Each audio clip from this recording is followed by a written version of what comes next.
dans la ville de Saphir, où les tours touchaient le ciel et où l'or coulait dans les rues pour ceux qui savaient le saisir, vivait un jeune artiste nommé Eben. Eben avait des mains habiles, un cœur rempli de rêves, et une âme qui brûlait pour l'art. Il peignait des toiles si belles qu'elles semblaient respirer, sculptait des figures si vivantes qu'on attendait qu'elles parlent. Mais le succès, cette muse capricieuse, le boudait. Ses tableaux restaient invendus, ses sculptures prenaient la poussière. Le ventre vide, le cœur lourd, Eben sombrait dans le désespoir. Une nuit pluvieuse, alors que la lune se cachait derrière les nuages comme une âme honteuse, Eben était seul dans son atelier froid. Il regardait ses œuvres, des chefs-d'œuvre ignorés. La frustration montait en lui, un poison amer. Je donnerais tout, absolument tout, pour la reconnaissance. Pour que mon art vive, s'écria-t-il dans le silence. À peine ces mots furent-ils prononcés qu'une ombre plus sombre que la nuit elle-même se matérialisa dans un coin de l'atelier.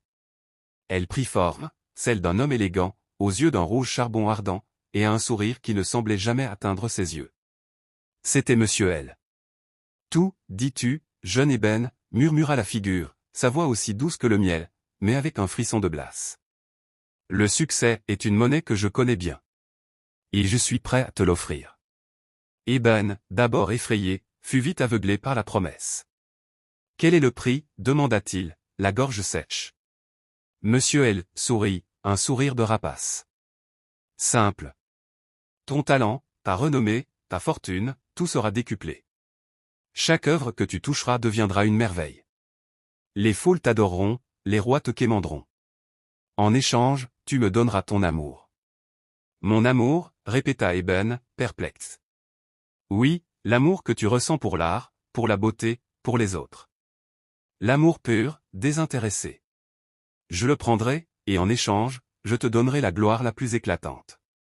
À l'heure de ta mort, ton âme sera mienne, mais avant cela, tu auras vécu une vie de triomphe inégalée. Eben hésita. Mais la vision de ces toits invendus, le souvenir de ses ventres creux, eurent raison de lui. Il signa le parchemin que Monsieur L. lui tendait, son sang servant d'encre écarlate. Au moment où il apposa sa signature, un frisson glacial parcourut son corps, et une étincelle, quelque chose de chaud et de vital en lui, s'éteignit. Le lendemain, le miracle commença. Eben peignit un portrait qui fit pleurer le plus endurci des marchands. Ses sculptures furent exposées dans les plus grandes galeries. Il devint maître Eben, adulé, riche, célèbre. L'or coulait, les louanges pleuvaient. Ses œuvres étaient des merveilles, certes, mais quelque chose manquait. En travaillant, il ne ressentait plus cette joie brûlante, cette passion dévorante. Les visages qu'il peignait étaient sans âme, même s'ils étaient techniquement parfaits.